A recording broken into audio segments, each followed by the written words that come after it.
relación entre las materias que cursan estos estudiantes y las materias donde Juan saca 5, que son exactamente lo mismo. ¿Sí? Eso es lo que estoy diciendo. Entonces, esto equivale, ¿verdad?, a que yo coloque estas dos condiciones. Existen estudiantes tales que para cualquier materia que cursan, en esas materias Juan sacó 5, y para cualquier materia donde Juan sacó 5, ellos la cursaron. ¿Sí? Son los dos lados de la equivalencia, los dos lados de la igualdad. ¿Lo ven? Muy bien, pues eso era lo que quería que ustedes vieran a raíz de las preguntas que me vinieron a hacer a consulta. Entonces, estas son usualmente palabras que ustedes van a tratar de identificar en su texto para decir si tienen cuantificadores universales o existenciales. Mañana en la práctica van a seguir haciendo ejercicios de esto, suficientes. Entonces volvemos a teoría de pruebas. Y en teoría de pruebas, ¿qué hicimos la clase pasada? Empezamos con el trading que nos permitía hacer esto. Y fíjense que todos ustedes están con la implicación, y por ahí empezamos. Cada vez que ustedes cuantifican universalmente, después vimos los teoremas de trading que demostramos uno y vimos que fácilmente uno sale a partir del otro, y más teoremas de trading. Y nos quedamos aquí. Y algo muy importante en esta parte de la materia, en el sistema, en la lógica de predicados, es que cuando nosotros definimos el cuantificador universal, únicamente usamos dos axiomas. Todo lo demás lo podemos demostrar a partir de estos axiomas y, por supuesto, los axiomas que conocimos del capítulo 8. ¿Bien? Acuérdense que en el capítulo 8 solamente vimos dos teoremas, todos los demás eran axiomas. Aquí, al contrario, en el cuantificador universal vemos dos axiomas solamente y en el existencial uno solo que nos permite relacionar el existencial con el universal. Del resto, todo lo podemos demostrar. ¿Bien? Entonces, tenemos este axioma. ¿Qué nos dice este axioma? Este axioma está tratando de establecer que la disyunción es distributiva con respecto al cuantificador universal. Entonces, es importante que recordemos que el cuantificador universal es una conjunción agregada. Es como que básicamente yo tuviera repetido para todos los elementos que cumplen el rango, el cuerpo unido con una conjunción. Eso es lo que es un cuantificador universal. ¿Bien? Entonces, para todos los elementos que cumplen el rango, yo repito con una conjunción el cuerpo. Entonces, básicamente lo que nos está estableciendo esto es cómo se puede distribuir la disyunción sobre ese tipo de expresiones. Y para nosotros poder decir que existe esa distributividad, es decir, que ese elemento que está fuera de la conjunción agregada, va a poder entrar en esa conjunción agregada, se tiene que cumplir que la variable que estamos cuantificando no aparezca libre. Lo cual tiene sentido, ¿verdad? Porque si estuviera libre, pues básicamente nosotros estaríamos afectando el significado de esa expresión. Entonces, bueno, vamos a verlo intuitivamente qué nos está diciendo. Y básicamente esto es lo que dice. Imagínense que nosotros tenemos esto y acuérdense que el operador, en este caso el cuantificador universal, básicamente lo que está haciendo es algo así. Es como que Q para los que R1 que cumplen.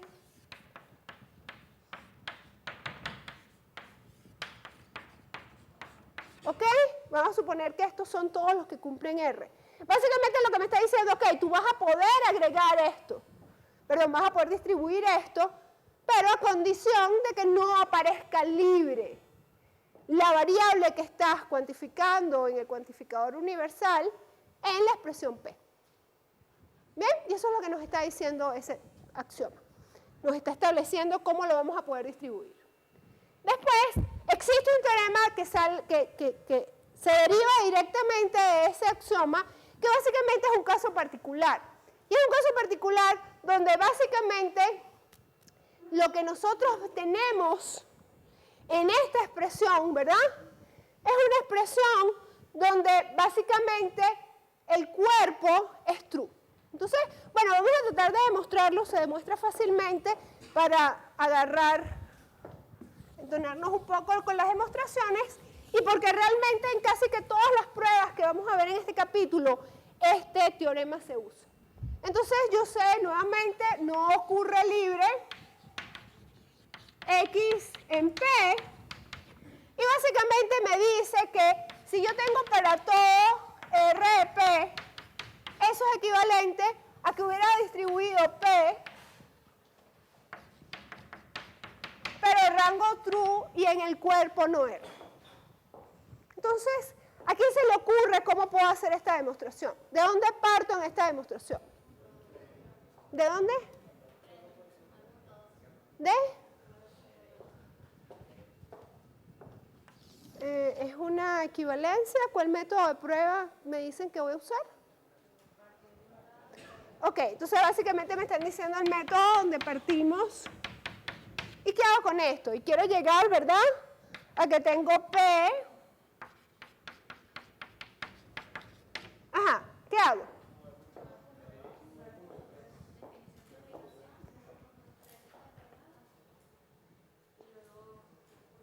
Ok, antes de que digamos qué vamos a usar, quiero entender un poquito cuál es el método, o sea, cuál es la metodología o los pasos, el sketch de lo que es la prueba. O sea, ustedes tienen, de aquí quieren llegar a esta expresión. ¿Por qué me hablan del 9.2, 9.3? No entiendo absolutamente nada. ¿Por qué? ¿Qué es lo que quieren hacer? Vamos a tratar de entender un poquito. Lo que queremos entender un poquito es que ahora, ¿verdad? Vamos a tener una expresión que tenemos que sacar del cuerpo y esa expresión tiene que estar relacionada con el elemento del cuerpo bajo una disyunción. ¿Ok? Y básicamente nosotros tenemos nuestro teorema, perdón, nuestro axioma, que eso es lo que establece. Lo que establece es que para que yo pueda sacar a la expresión P fuera de esa expresión cuantificada, debe estar relacionado con una expresión Q. ¿Sí? Y bueno, además cumplir la condición de que no ocurre libre la variable y demás. ¿Cómo hago para que esta expresión P esté relacionada con otra expresión a través de una disyunción?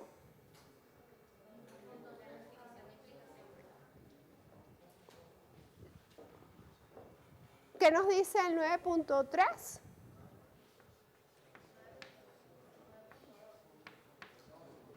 ¿9.3? A. ¿Y qué decía el 9.3A? Es un trading que dice, y ese lo probamos la clase pasada, ¿sí? ¿Lo probamos? ¿Teníamos esto? Muy bien. ¿Qué hago con esto?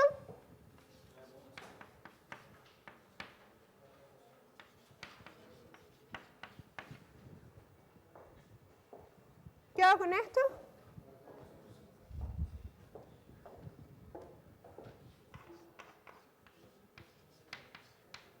¿Quién es en mi 9.5, que es esta expresión, verdad?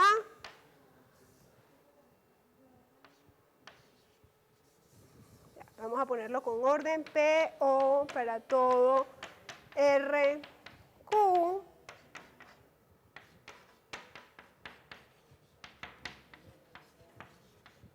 Ok, ¿quién en este caso es R? Con R, true.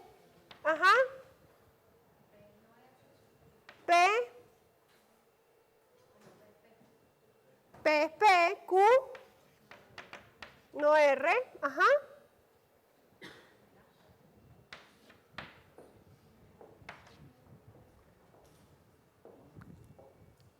¿Sí? Ay, ¿pueden por favor abrir la puerta? Ok, entonces ahora nos toca un teorema. Este teorema me gusta.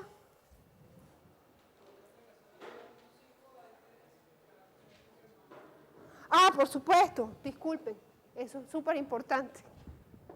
no ocurre libre, disculpen, X en P, si no, no lo hubiera podido aplicar. ¿Ok? Y de hecho, acuérdense, ¿no? Lo tenemos aquí, siempre lo debemos colocar. ¿Ok? ¿Sí? Entonces, bueno, vamos al 9.7, y en el 9.7 he tenido como que a lo largo de todos estos años dictando esta materia, como que diferentes preguntas acerca de cómo probar este teorema. En el libro sale por el método de suposición del antecedente, creo que ese es el método que la mayoría de ustedes utiliza, pero yo les voy a dejar de tarea que me lo traigan por el método directo y por el método por fortalecimiento, por el método debilitado. Es como, ahorita no me sale, simplificado. ¿Ok? Entonces, necesito que me traigan, quiero que lo piensen un poquito, no es difícil, pero es diferente a cómo lo hacemos. Entonces, me gustaría que se ejercitaran, sobre todo que recuerden que ahora vamos a empezar a trabajar nuevamente con los métodos de prueba, pero estos métodos de prueba los vamos a aplicar. Todos los métodos de prueba que conocemos hasta el momento los vamos a aplicar a estas nuevas expresiones. Entonces, no pueden perder definitivamente como que la destreza que obtuvieron para el segundo parcial. Entonces, les pido de tarea que me traigan por estos dos métodos este teorema. Yo se los voy a hacer por suposición del antecedente y se los hago por suposición del antecedente pese a que aparece en el libro y realmente me hubiera gustado hacérselos por los otros dos métodos mejor, porque al finalizar la clase alguien me hizo una pregunta que no me gustó cómo lo estaban haciendo y quiero aclararles a todos lo que no quiero que hagan. ¿Ok? Entonces, empezamos, suposición del antecedente, tenemos H0, y H0 es para todo, ¿bien? Y esto es true. Ahora, lo primero, vamos a tratar de entender qué dice esta expresión. Antes de que la empecemos a demostrar. Y yo quiero que me diga alguno de ustedes si tiene idea de qué es lo que dice ese teorema y por qué esa condición de ese teorema. No los que se los expliqué en la clase pasada. A ver, ¿qué es lo que dice este teorema? Estamos diciendo, por supuesto, no ocurre libre. ¿Y por qué no ocurre libre? Porque de alguna manera esta expresión P la tengo que sacar de ese cuerpo. Y tenemos todo el problema, ¿verdad?, de que tenemos que asegurarnos de lo que estamos cuantificando aquí, no lo dejamos de cuantificar si lo sacamos del alcance de esa cuantificación.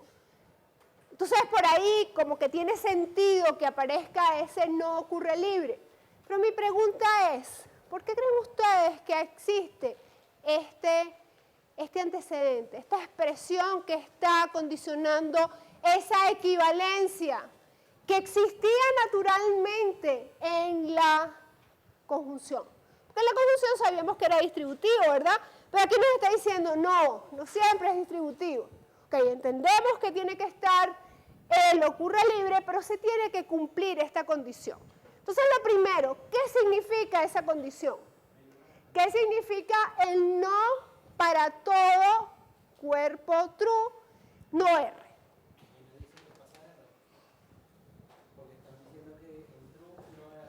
¿Qué pasa R? No sé qué es pasa R.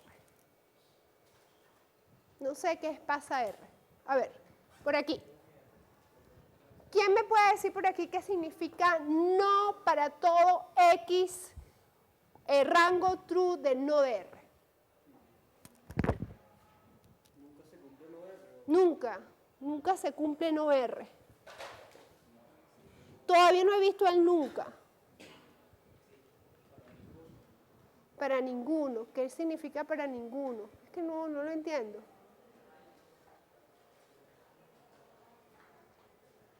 Verónica.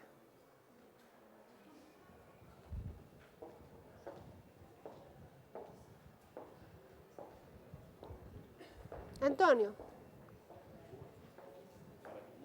¿Para alguno qué? Para ninguno. ¿Para ninguno qué? no existe un X. Ya va, el no para... Ok, vamos entonces a empezar, vamos a ver si nos entendemos. Yo les digo, no para todos los estudiantes, o no todos los estudiantes raspan lógica. A ver si nos entendemos. No todos los estudiantes raspan lógica. ¿Ustedes qué entienden? ¿Ahí me entienden? ¿Qué entienden? O sea, porque de repente, si todos dicen ninguno, es que ninguno pasa, ninguno raspa. ¿Qué estoy diciendo? No todos los estudiantes raspan lógica. Al menos uno pasa. ¿Sí? No para todos se cumple que no se cumple el predicado. Eso quiere decir que para al menos uno se cumple el predicado. ¿Sí? ¿Sí? Entonces eso es lo que me está diciendo. O sea, me estoy poniendo una restricción que dice que al menos existe un elemento que hace que ese predicado sea verdadero. Lo cual quiere decir que este rango que está aquí no es falso. Es decir, existe al menos un elemento que lo cumple, existe al menos un elemento que lo cumple.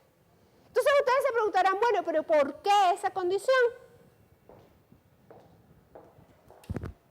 Entonces ya estamos diciendo que ese rango no es falso. Pero vamos a ver por qué lo queremos colocar. Y para eso vamos a ver qué ocurriría si no se cumpliese. Es decir, que ese rango fuese falso. O sea, que no se cumpliese esa condición. Entonces vamos a ponerle aquí falso. Y vamos a colocar esto.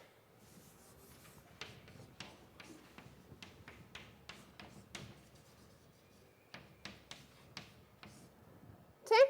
Y ahora quiero que ustedes me digan qué relación hay entre estas dos expresiones y si puedo decir que esa relación es de equivalencia. Es decir, que para cualquier estado que yo les dé, siempre esas dos expresiones van a evaluar lo mismo. Entonces, ¿qué significa esto? Si yo les digo para todo X false del cuerpo P y Q.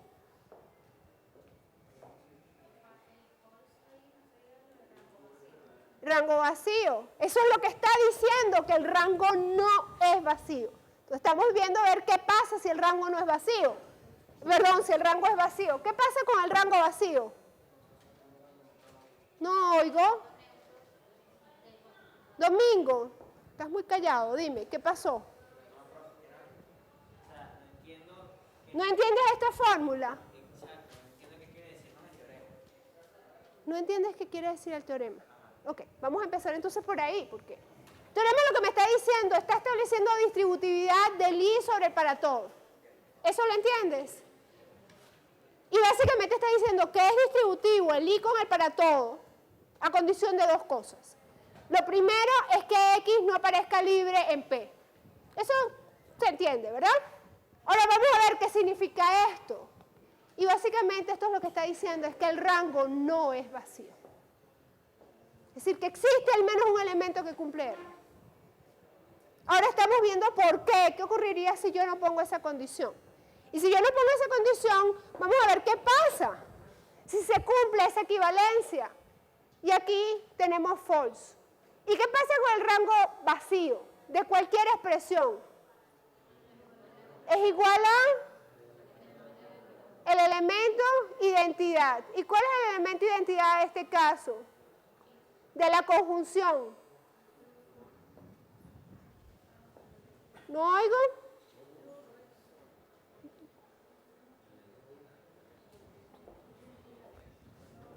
El elemento identidad de la conjunción, ¿cuál es? ¿Quién dijo false? Ok, ¿cuál es? ¿Qué es esto? ¿Qué está diciendo esto? Yo puedo decir es que se establece que esto es equivalente. ¿Esto es verdad? No. ¿Y por qué no es verdad? O sea, la equivalencia dice que para cualquier estado esto tiene que ser igual que esto. Y solamente este es para el estado donde P evalúe a true. Para cualquier otro estado no es igual. Entonces yo no podría establecer esta equivalencia. Y es por eso que estoy exigiendo que ese rango no sea vacío, que aquí nunca puede haber el false. Y para salirme de ese problema se representa de esta forma. Se dice que existe al menos un elemento en ese dominio, que cumple esa condición. ¿Estamos bien? ¿Sí? Domingo, ¿ya lo entiendes? ¿Sí? Más o menos. Ok, lo piensan un poquito y me preguntan. Lo que pasa es que hasta el momento... ¿Perdón? Claro, porque el negado de que para cualquiera no se cumple R. Es decir... Sí, lo vamos a ver hoy.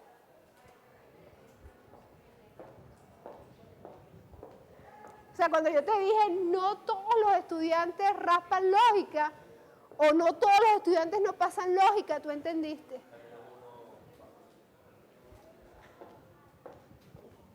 Ok, entonces, ¿qué hago con esto? Quiero hacer esta demostración. ¿Cómo es la demostración? Por aquí. ¿Cómo debo hacerla? Estoy suponiendo el antecedente. ¿Cómo es la estructura de suposición del antecedente?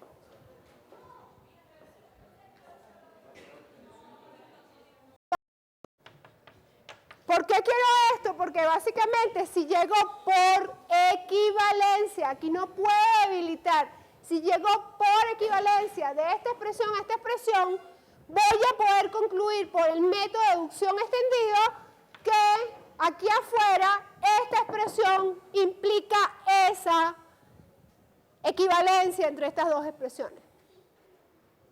Dime.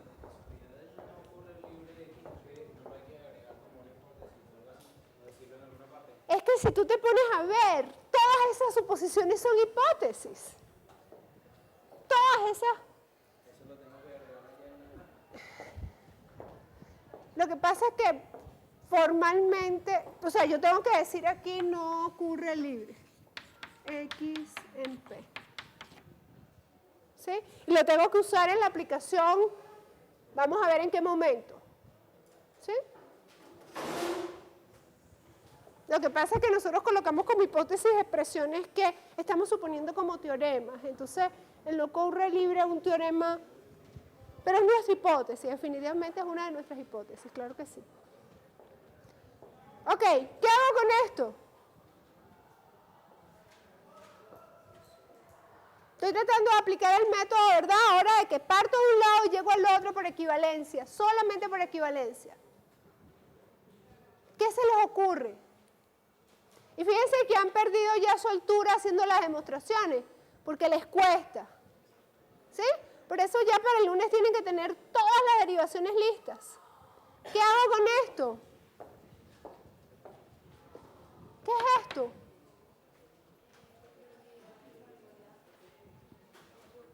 ¿Distributividad de quién? El 8, 15, ¿qué me dice? Que si yo tengo una estrella, X, R, esto es igual, ¿verdad? Porque en ese caso teníamos cualquier tipo de operadores. ¿A quién? Estrella X, R, P, estrella.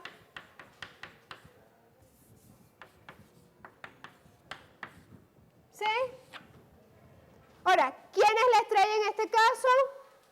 La conjunción. ¿Quién es R en este caso? Es mi R, en P es P y Q es Q. ¿Sí? ¿Necesito alguna condición con respecto a las variables, a las ocurrencias de las variables? ¿Sí o no? No, ¿verdad? Entonces, ¿qué me da esto?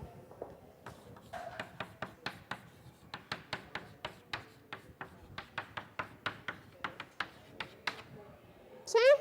Entonces, fíjense, ya esto apareció aquí. O sea, ya estamos más cerca, pues. Ahora lo que tenemos que hacer es que esto se convierta en esto. ¿Sí? ¿Cómo hago que para todo R, P, se vaya a convertir en esto. ¿Qué se les ocurre? Entonces, lo primero que tenemos es ver cómo vamos a sacar ese P, ese cuerpo. El 9.3a. Después aplicamos el 9.5. ¿Y por qué? Si ya vimos el 9.6. Fíjense.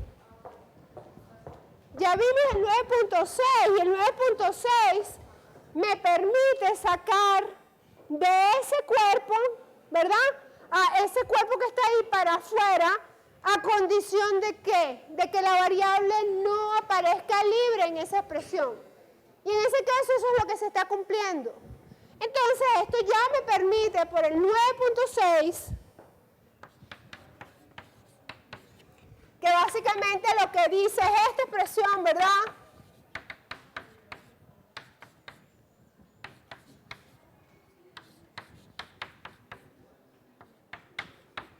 Y a condición de que no ocurre libre, ¿quién? X en. Y fíjense que esto básicamente es esta hipótesis que yo tenía, la cual tengo que colocar. ¿Ok?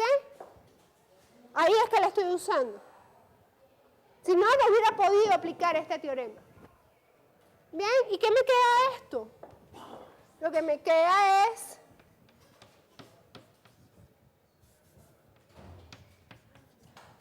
OP y para todo, ¿sí? Y entonces ahora quiero que me digan cómo vamos a deshacernos, ¿verdad? Porque nos queremos quedar es con esta P. ¿Cómo nos vamos a deshacer de todo esto? Entonces alguien me dijo, me preguntó la clase pasada, bueno, muy bien, yo sé que el no del para todo X de no R es true, pues entonces si eso es true, esto es false y ya está. ¿Y eso está bien? No. O sea, ustedes quizás estén acostumbrados a hacerlo. No, yo no voy a decir que está mal, pero nosotros no se los vamos a permitir hacer. ¿Bien? ¿Sí? Yo quiero que ustedes me demuestren por qué eso es un false. ¿Y por qué es un false?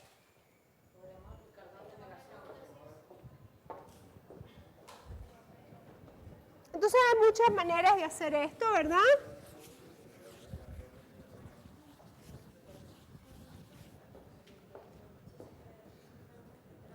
Una de las maneras, ¿verdad? Es que ahora yo tengo esta expresión que está aquí. ¿Sí?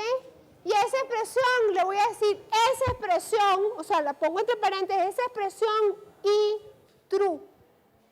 ¿Sí? Entonces, fíjense, esta expresión que está aquí, ¿ok? Y déjenme borrar esto.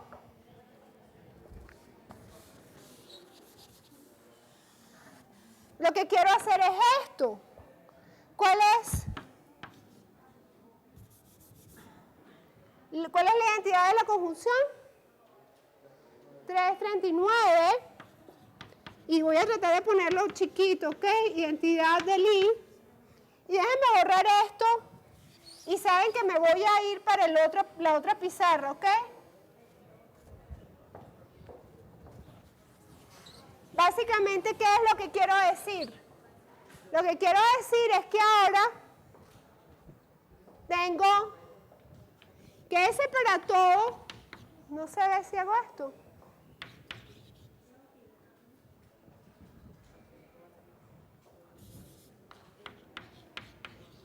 Yo quiero a ponerle y true, ¿verdad? Y se los voy haciendo así para que vayan viendo realmente con quién es que está ese y true. ¿Ok? Está aquí. ¿Ok? Y ahí es que voy a hacer hipótesis 0 y voy a introducir mi hipótesis.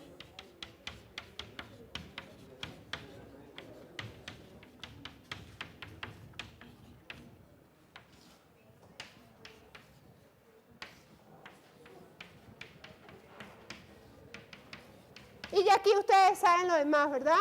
¿Esto qué es? ¿Qué es esto? False. Y eso es el 342. Ustedes completan, ¿verdad? Y esto es false o pair, ¿sí? ¿Y qué me queda aquí? ¿Esto qué es?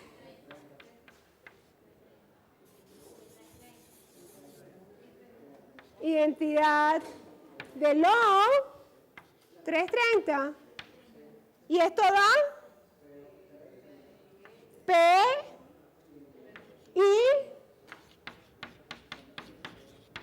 y recordemos, ¿verdad?, que todo esto estaba bajo la hipótesis. Esta es la continuación de esto, ¿verdad?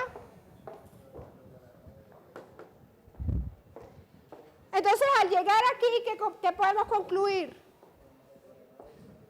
Lo podemos concluir es que nuestra hipótesis, o sea, podemos sacar de este contexto, ¿qué podemos sacar? Vamos a ponerlo aquí, estamos sacando que para todo X no de R implica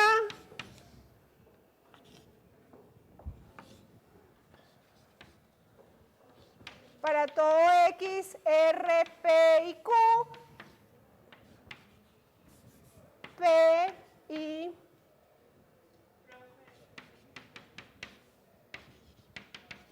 este es el método de deducción extendido. Ajá, dime. ¿Sí? Entonces, fíjense que realmente algunos de ustedes hacen ese tipo de sustituciones, pero nosotros realmente pensamos, y por eso es que no se lo dejamos usar, que ustedes aquí nos están demostrando que realmente saben lo que está detrás. ¿Ven? Entonces, ojo, los que estaban pensando en hacer ya la sustitución y poner el false directamente, que no está bien. Al menos no está bien bajo el formato que estamos tratando de evaluar. ¿Bien? Muy bien. Entonces, seguimos con nuestros teoremas. Fíjense que solamente vamos a ver dos axiomas en el cuantificador universal. Entonces, bueno, decimos que si tenemos un cuerpo true, eso es equivalente a true. Rápidamente, ¿cómo podría hacer esta demostración? ¿A quién se le ocurre cómo puedo hacer esta demostración? Rápidamente. ¿Qué axiomas o qué teoremas podemos aplicar para rápidamente ver el sketch de esta demostración? Rapidito. Tengo para todo X, R, true, equivalente a true. ¿Por qué esto? Rápido sin tener que... 9.6. ¿El 9.6 qué hace? El 9.6 hace que true se salga. ¿Y por qué true se puede salir? Porque X no aparece libre en true. Entonces, puedo aplicar el 9.6 con la condición de que no ocurre libre, porque se está cumpliendo, no ocurre libre X en true. Eso quiere decir que voy a poder obtener esto, ¿verdad? ¿Sí? 9.6, no ocurre libre ¿quién? X en true. ¿Y qué pasa aquí? Que el true es el cero de la disyunción. Entonces, por el cero de la disyunción, esto me da true. Fíjense que es muy, muy sencilla y se basa en el 9.6, verificando el no ocurre libre. ¿Okay?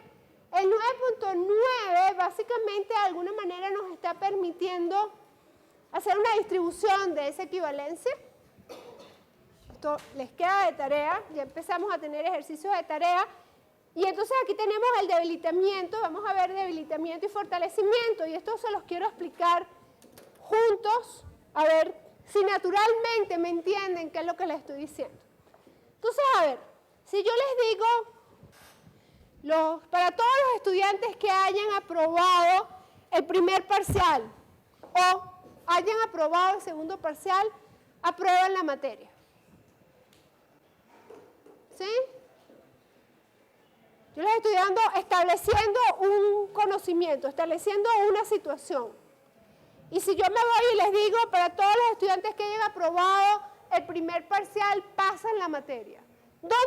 ¿Cuándo les estoy diciendo menos? ¿Dónde estoy debilitando mi conocimiento? ¿Dónde les digo más o dónde les digo menos? Yo les digo, para todo estudiante que haya aprobado el primer parcial o el segundo parcial, aprueba la materia, o que simplemente les diga, para cualquier estudiante que haya aprobado el primer parcial, aprueba la materia. ¿Dónde les digo menos? En el segundo estoy debilitando lo que les digo. O sea, lo que les estoy diciendo es menos fuerte que cuando les digo los que aprueban el primero o el segundo. Bien, entonces a diferencia de lo que teníamos en mente, ¿se acuerdan cuando estudiamos fortalecimiento y debilitamiento? Que pensábamos que P se debilita en P o Q. Aquí un rango de una cuantificación universal que tenga Q o R se debilita en uno de esos disyuntores. Y esa es la razón, ¿verdad? Porque ese O en una cuantificación universal en el rango corresponde a una unión. Como que tengo un conjunto más grande y cuando saco uno de esos elementos que estoy uniendo, se vuelve más chiquito. Saco uno de esos conjuntos que estoy uniendo. En cambio, cuando tenemos en el cuerpo sí es como lo habíamos conocido, ¿verdad?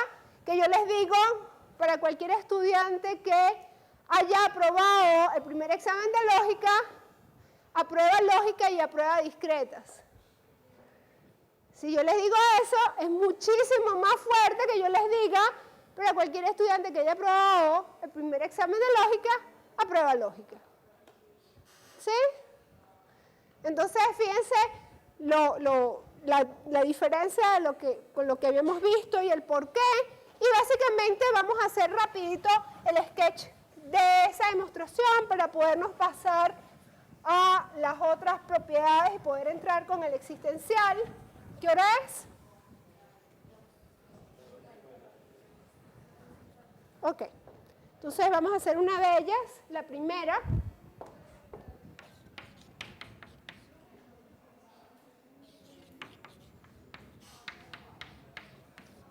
Tengo esto y quiero demostrar que esto se debilita en esta expresión. ¿Cómo hago para demostrar que esta expresión se debilita en esta expresión? ¿Perdón? 9.3. ¿Qué hace el 9.3? Y no tenemos algo más directo.